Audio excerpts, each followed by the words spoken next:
How to check your e-file status on TaxAct. Hi everyone, welcome to our channel. This is Rose from Create Login and Delete. Without further ado, let's begin. First of all, you need to simply go to TaxAct. For that, open your preferred browser, click search bar and type in taxact.com. Press enter on your keyboard. Then you will reach an official interface. And after that, you need to log in, entering your username and password. If you don't have an account, sign up using the email you used to file your taxes. Now, you simply need to click on support at top right and click on written status and click on check e-file status.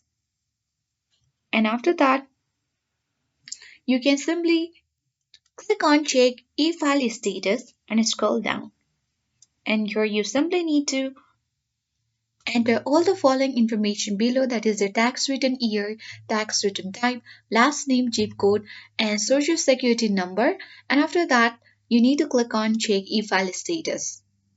The Tax Act typically provides the status tracker showing transmitted. That means your return has been sent to the IRS.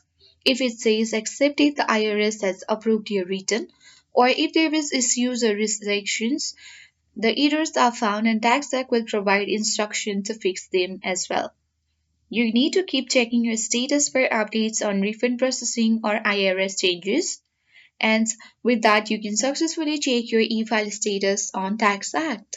I hope this guide was helpful. If it was, then do like, share, comment, and don't forget to subscribe. Thanks for watching, and I'll see you in the next video.